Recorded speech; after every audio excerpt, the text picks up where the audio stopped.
اتنا ظلم نہ کریں مجھ پر باجی، چھوٹا بچہ ہے میرے ساتھ، میں اس کو کہاں لے کر جاؤں گی؟ باہر موسم بھی کس قدر خراب ہو رہا ہے، میرے پاس تو روپے بھی نہیں جو میں کے شہر جا سکوں۔ بھلے ہی میری عمر اس وقت 10 سال تھی، مگر اماں کا کرب اور چچی کا ظلم مجھے صاف دکھائی دے رہا تھا۔ میری ماں ہاتھ جوڑ کر اپنے ہی گھر کی دہلیز پر سوالی بنی منتیں کر رہی تھی کہ مجھے اس گھر سے نہ نکالو۔ میں اماں سے لپٹا ہوا رو رہا تھا، مگر چچی کو ہم پر کوئی رحم نہ آیا۔ وہ غصے سے تڑپ کر کہنے لگی کہ چلو چلو اب یہاں سے نکلتی بنو، یہاں اب صرف ہمارا حق ہے، اب چاہے سڑکوں پر بھیک مانگو یا کہیں پڑی مار جاؤ ہماری بھلا سے۔ چچی کی شفافیت دیکھ کر اماں سسک کر رہ چکی تھی، تبھی شور کی آواز سن کر چچا بھی وہیں آ گئے۔ میری ماں نے چچا کو دیکھا تو بھاگ کر ان کے پاس گئی اور ان کے قدموں میں گر کر کہنے لگی کہ خدارا مجھے اور میرے بچے کو اس گھر سے نہ نکالے، اس گھر پر ہمارا بھی تو حق ہے۔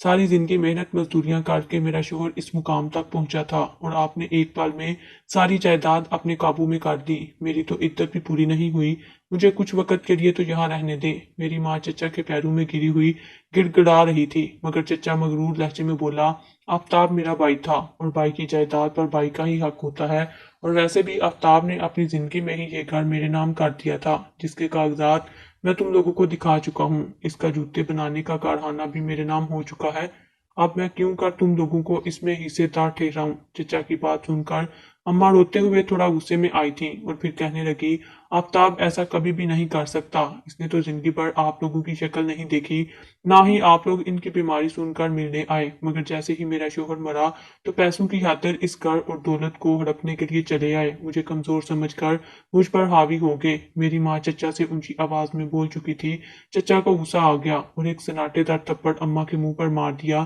اماں منہ کے بل زمین پر گری تھی، اماں کو مار کھاتے دیکھ کر مجھ میں غیرت جاگی تھی۔ میں نے غصے سے آگ بگولا ہو کر چچا کو اپنے ننھے ہاتھوں سے مارنا شروع کر دیا، مگر اسی پل چچی آئی اور مجھے میرے بالوں سے اپنی گرفت میں لے کر گلی میں پھینک دیا۔ درد کی ٹیسیں دماغ میں اٹھی تھیں، جبکہ ناک زمین پر لگنے سے خون جاری ہو گیا۔ چچی اور چچا نے میری ماں کو بہت مارا، میں بچاتا رہا، مگر بچہ تھا، مجھ میں ان جیسا زور ہی کہاں تھا۔ آخر اماں کو انہوں نے دھکے مار کر گھر سے نکال دیا اور ہم ماں بیٹا وہیں دروازے کے باہر بیٹھ کر سسک سسک کر رونے لگے۔ میری ماں کے ہونٹوں اور گال سے خون بہہ رہا تھا، وہ مجھے سینے سے لگا کر روئی جا رہی تھی، جبکہ میں خوفزدہ ہو کر ان کے سینے میں چھپا ابا کو یاد کر رہا تھا۔ ابا زندہ تھے تو کسی میں جرت نہ تھی کہ ہم پر میلی نظر بھی ڈال سکے، مگر آج ان کے جانے کے بعد ہماری جائیداد ہڑپ کر دی گئی تھی۔ ابا کو دل کی بیماری تھی، ان کا علاج بھی چل رہا تھا، مگر ایک روز شدید گرمی میں بلڈ پریشر ہائی ہونے کی وجہ سے ان کا دل کام کرنا بند کر گیا۔ ہم دونوں ماں بیٹا کتنی ہی دیر وہاں بیٹھ کر روتے رہے۔ میرا ننیال وہاں سے دوسرے شہر میں واقع تھا، امی کے پاس تھوڑے بہت پیسے تھے، وہ سوچ میں پڑ چکی تھیں۔ میں نے ماں سے پوچھا تو کہنے لگی، ریاض بیٹا پیسے کم ہیں، میں سوچ رہی ہوں کہ ان پیسوں سے بس میں بیٹھ کر تیرے ننیال جاؤں یا پھر تیرے لیے کھانا لاؤں۔ ماں کی بات سنی تو میں فوراً کہہ اٹھا کہ ماں مجھے بھوک نہیں ہے، ہم نانی کے گھر چلتے ہیں، وہیں جا کر پیٹ بھر کر کھانا کھائیں گے۔ ماں نے میرا ماتھا چوما اور پھر ہم نانی گھر کے لیے نکل گئے۔ آج ہم کئی ماہ بعد ننیال جا رہے تھے۔ نانی ماں کی وفات کو 5 سال ہو چکے تھے، اب ایک ماموں ہی تھے جن کی شادی ہو چکی تھی۔ میری ماں بار بار میری گال کو چومتی تھی اور روتی رہی۔ میں اپنی ماں کا اکلوتا بیٹا تھا، ماں باپ تو مجھ پر جان نچھاور کرتے تھے، کبھی گرم ہوا کا جھونکا بھی میرے قریب سے گزرنے نہ دیا، مگر شاید یتیمی اسی کو کہتے ہیں۔ باپ کا سایہ ہٹنے کی دیر تھی کہ ظالموں نے ہمیں اپنا اصل چہرہ دکھانا شروع کر دیا تھا۔ کچھ دیر کے بعد ہم ننیال شہر پہنچ چکے تھے، بس اڈے پر اترے تو آگے رکشہ کر کے جانے کے پیسے نہ تھے، اس لیے ہم ماں بیٹے نے پیدل ہی سفر شروع کر دیا۔ آدھا گھنٹہ پیدل چل کے ہم اپنے ننیال تک پہنچ چکے تھے۔ ایک تو شدید گرمی تھی، اوپر سے یہ پیدل سفر، ہم دونوں ہی تھک چکے تھے۔ ماموں کے گھر کے باہر پہنچ کر ہم نے دروازہ کھٹکھٹایا، 3 4 بار دستک دی تو اندر سے ممانی کی آواز آئی کہ کیا مسئلہ ہے؟ کھولتی ہوں نا، اب میں فارغ تو بیٹھی نہیں جو اس انتظار میں بیٹھی رہوں کہ دستک ہو اور میں بھاگ کر دروازہ کھول دوں۔ ممانی کے الفاظ سن کر میری ماں کے چہرے پر کئی رنگ آ کر گزرے تھے۔ ممانی کا رویہ تھوڑا سخت تھا، یہ تو ہم سب ہی جانتے تھے۔ ممانی نے جب دروازہ کھولا اور ہمیں کھڑا دیکھا تو ان کے ماتھے پر بال پڑ گئے۔ وہ رسمی سا سلام دعا کرنے کے بعد ہمیں اندر لے گئیں۔ ماموں اس وقت گھر ہی تھے، ہم ابھی آ کے بیٹھے بھی نہ تھے کہ ممانی فوراً پوچھنے لگی کہ خیر سے آئی ہو رقیہ؟ خیر تو ہے، تمہاری شکل تو ایسے لگ رہی ہے جیسے برسوں کی مریض ہو۔ ممانی کے الفاظ امی کو سخت لگے تھے،